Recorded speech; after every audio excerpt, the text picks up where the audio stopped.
এখন প্রশ্ন হলো, আমরা যে যুদ্ধ করব, কার বিরুদ্ধে যুদ্ধ করবেন? আপনি আওয়ামী লীগের বিরুদ্ধে, বিএনপির বিরুদ্ধে যুদ্ধ করবেন?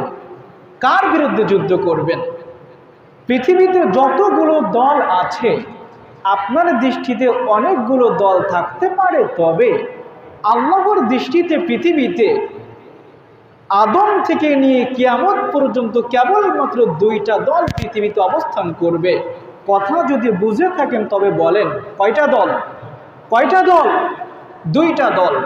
এক নম্বরে আল্লাহর দল, দুই নম্বরে শয়তানের দল। এক নম্বরে কার দল? আল্লাহর দল। দুই নম্বরে শয়তানের দল। এই দুইটা দলের বাহিরে আল্লাহ তাআলার খাতায় তৃতীয় কোনো দলের স্থান নাই। আল্লাহ তাআলার দল সম্পর্কে আল্লাহ বলেন, উলাইকা হিজবুল্লাহ আলা ইন্না হিজবাল্লাহি হুমুল মুফলিহুন।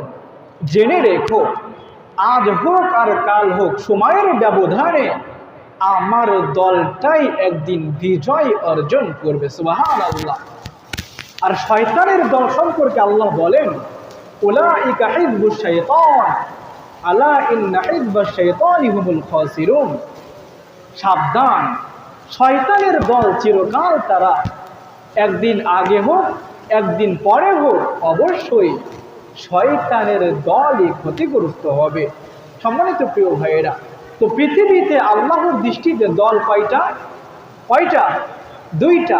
এক নম্বরে আল্লাহর দল, দুই নম্বরে শয়তানের দল। চিরকাল এই দুইটা দল একে অপরের সাথে লড়াই করবে, একে অপরের সাথে লড়াই করেই যাবে। এই সম্পর্কে আল্লাহ বলেন, আল্লাযীনা আমানু ইউকাতিলুনা ফী সাবিলিল্লাহ। যারা ঈমানদার ব্যক্তিরা তো চিরকাল তারা আমার পক্ষ নিয়ে শয়তানের দলের বিরুদ্ধে লড়াই করবে। অপরদিকে ওয়াল্লাযীনা কাফারু ইউকাতিলুনা ফী সাবিলিত তাগুত। শয়তানের দল যারা আছে তারা তাগুতের পক্ষ নিয়ে আমার দলের লোকদের বিরুদ্ধে তারা লড়াই করবে। সম্মানিত প্রিয় ভাইয়েরা, ঈমানদার ব্যক্তি যারা, তারা যদি আল্লাহর পক্ষ নিয়ে শয়তানের দলের লোকদের বিরুদ্ধে লড়াই করে, এই লড়াই করতে গিয়ে যদি মরে যায়, পরকালটা যেমন এদের জন্য সম্মানের, পাশাপাশি যদি জীবিত থাকে এই পৃথিবীটাও তাদের জন্য সম্মানের হয়ে যায়। প্রিয় ভাইয়েরা, উদাহরণস্বরূপ কয়েকজন ব্যক্তির নাম আপনাদের সামনে আমি তুলে ধরছি, যারা আত্মত্যাগ করেছে, আল্লাহর জন্য যারা লড়াই করেছে। আপনি যদি তাদের ইতিহাসগুলো পড়েন, আপনি দেখবেন রব্বুল আলামিন তাদের সম্মান, তাদের মর্যাদা এখন পর্যন্ত পৃথিবীতে তিনি অক্ষুণ্ণ রেখেছেন। কিয়ামত পর্যন্ত তাদের সম্মান, তাদের মর্যাদা রব্বুল আলামিন এভাবেই তিনি অক্ষুণ্ণ রাখবেন। হযরত ওমর রাদিয়াল্লাহু তাআলা আনহু, নামটা শুনে নাই এমন কে আছে? ওমরের নামটা আপনারা শুনেন নাই? আমরা সবাই তো শুনেছি। এখন প্রশ্ন হলো, এই যে ওমর, এই ওমরকে শহীদ করে দেওয়া হয়েছে। ওমরের নাম তো আমরা সবাই জানি, তবে যেই ব্যক্তি ওমরকে শহীদ করে দিল, ওই ব্যক্তির নামটা আমরা কয়জন বলতে পারব? হযরত আলী রাদিয়াল্লাহু তাআলা আনহু, তাকেও তো শহীদ করে দেওয়া হয়েছে। আলীর নাম তো আমরা সবাই জানি, তবে আলীকে যেই ব্যক্তি শহীদ করলো তার নামটা আমরা কয়জনে বলতে পারবো? প্রিয় ভাইয়েরা, হযরত হাসান রাদিয়াল্লাহু তাআলা আনহু, তার নাম তো আমরা সকলেই জানি, তাকে বিষ পান করিয়ে শহীদ করে দেওয়া হয়েছে। হাসানের নাম তো আপনারা জানেন, তবে হাসানকে যেই ব্যক্তি বিষ পান করিয়ে হত্যা করলো তার নামটা আপনারা কয়জনে বলতে পারবেন? হযরত ইমাম আবু হানিফা রহমতুল্লাহি আলাইহি, তাকেও তো শহীদ করে দেওয়া হয়েছে। আবু হানিফার নাম তো আমরা সকলেই জানি, তবে আবু হানিফাকে যেই ব্যক্তি শহীদ করলো তার নামটা আপনারা কয়জনে বলতে পারবেন? তো এই ব্যক্তিদের নামটা এখন পর্যন্ত পৃথিবীতে রব্বুল আলামিন অক্ষুণ্ণ রেখেছেন। হযরত বেলাল, আপনি আমরা যদি কালো হই, অন্তত আমাদের হাতের তালুটা সাদা। বেলাল ছিলেন এমন একজন ব্যক্তি, তার দেহের সাথে সাথে তার হাতের এই তালুটাও কালো বর্ণের ছিল। এমন একজন কালো ব্যক্তি, চুলগুলো ছিল টুকরা মুকরা, ঠোঁট ছিল মোটা, দেখতে ততটা সুন্দর তো ছিল না, তবুও এখন পর্যন্ত বিলালের নামটা এমন কে আছে যে শুনে নাই? এমন কেউ আছেন আপনারা? এমন তো একজনও নাই। তবে এই বেলালকে যেই ব্যক্তি প্রতিনিয়ত কষ্ট দিত, ওই ব্যক্তির নাম আপনারা কে বলতে পারবেন? রব্বুল আলামিনের রাস্তায় যে বা যারা আত্মত্যাগ করেছে, যারা জিহাদ করেছে, আল্লাহর জন্য যারা লড়াই করেছে, রব্বুল আলামিন এখন পর্যন্ত তাদের সম্মানটা পৃথিবীতে অক্ষুণ্ণ রেখেছেন। আপনারা দেখবেন বিগত দিনে আমাদের অনেক ভাইয়েরা আছে আত্মত্যাগ করতে গিয়ে, ন্যায়ের কথা বলতে গিয়ে জেলখানায় গিয়েছে। কয়েকজন ব্যক্তির নাম যদি বলি, মুফতি আমির হামজা ভাই জেলখানায় যাওয়ার আগে যদি তার মাহফিলের লোক হতো 50,000, এখন তার মাহফিলের লোক হয় লাখের উপরে। ডক্টর মিজানুর রহমান আজহারি দেশান্তরিত হয়েছিল, দেশ ত্যাগ করার আগে তার মাহফিলে যদি লোক হতো 50,000, 1 লক্ষ, এখন দেশে আসার পরে তার মাহফিলের লোক হয় কি 50,000, 10 লক্ষ, 12 লক্ষ।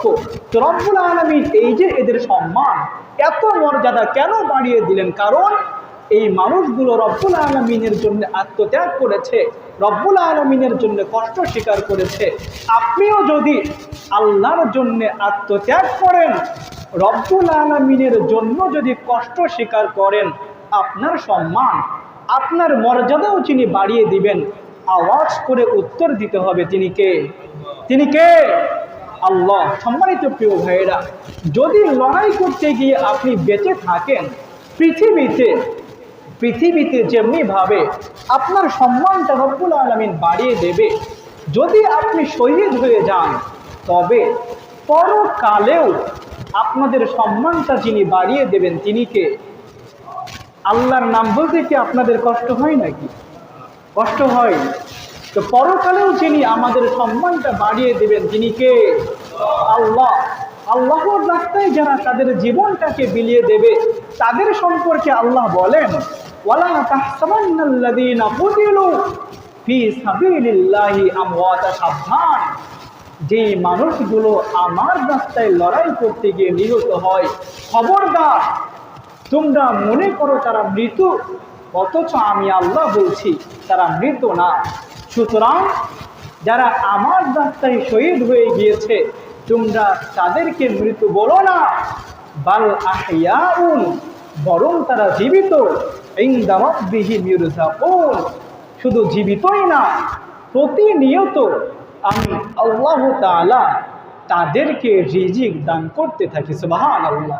সম্মানিত প্রিয় ভাইরা, এই জন্যই নবীজির হাদিসগুলো যদি আপনি একটু পড়েন, পরকালে বিচারের পরে রব্বুল আলামিন যাদেরকে জান্নাতে দেবে, কোনো জান্নাতি এমন থাকবে না যে ওই জান্নাতি পৃথিবীতে আসার জন্য আল্লাহর কাছে আকাঙ্ক্ষা করবে।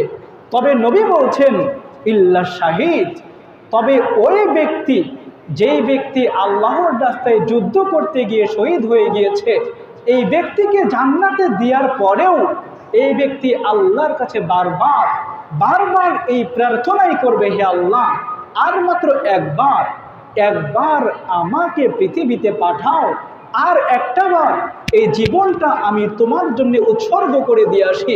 নবী বলেন, রব্বুল আলামিন যদি এই ব্যক্তিকে 10 বারও পৃথিবীতে পাঠায়, এই ব্যক্তি 10টা বার আল্লাহর জন্য তার জীবনটা উৎসর্গ করে দেবে।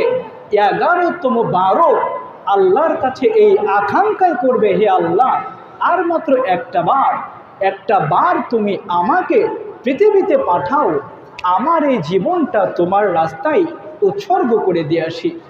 এমনকি স্বয়ং নবী বলছেন, ওয়াল্লাযী নাফসি বিয়াদি, আল্লাহর নামে শপথ করে আমি তোমাদেরকে জানাচ্ছি, লাওয়াদিতু আন্নী উকতাল ফি সাবিলিল্লাহ, আমার দিলের ভিতরে বড় সাদ জাগে, আমার বড় আকাঙ্ক্ষা জাগে, সুম্মা উকতালু ফি সাবিলিল্লাহ, যে আমি আমার এই জীবনটা আল্লাহর রাস্তায় উৎসর্গ করে দেই। আমি শহীদ হয়ে যাই, আল্লাহ আমাকে পুনরায় আবার জীবন দান করুক, আমি আবারও আমার জীবনটা আল্লাহর রাস্তায় উৎসর্গ করে দেই। আল্লাহ তাআলা আবারও আমার জীবনটা দিক, আমি আমার জীবনটা আল্লাহর রাস্তায় আবার উৎসর্গ করে দেই। নবী বলছেন, আমার মনের ভিতরে সাধ জাগে, আল্লাহ যদি আমাকে 100টা জীবনও দিত, এই 100টা জীবন এক এক করে আল্লাহর রাস্তায় আমি উৎসর্গ করে দিতাম। আল্লাহু আকবার। সম্মানিত প্রিয় ভাইয়েরা, এই জন্য প্রত্যেকটা সাহাবী তারা প্রতিনিয়ত আল্লাহর কাছে এই প্রার্থনাই করতেন, হে আল্লাহ, মরতে তো একদিন আমাদেরকে হবেই, তবে তুমি আমাদেরকে শহীদ মৃত্যু দিও।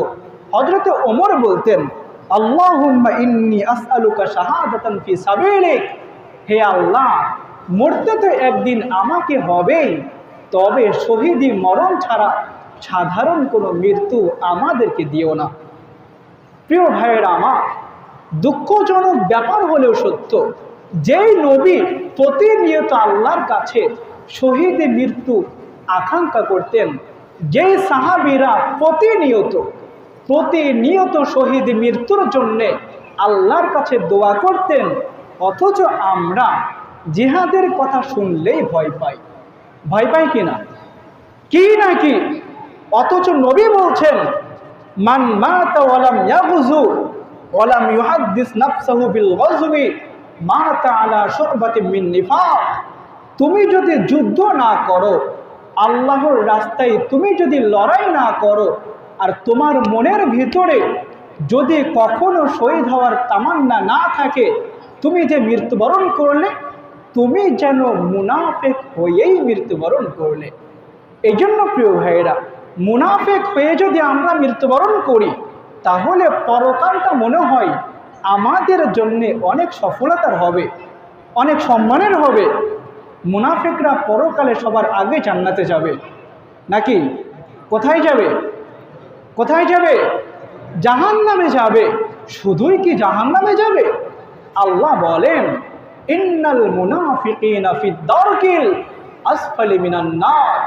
মুনাফিকরা তো জাহান্নামে যাবেই, শুধু জাহান্নামে যাবে এমনটা নয়, বরং জাহান্নামের তলদেশে যারা অবস্থান করবে তারাই হচ্ছে কারা? মুনাফিকরা।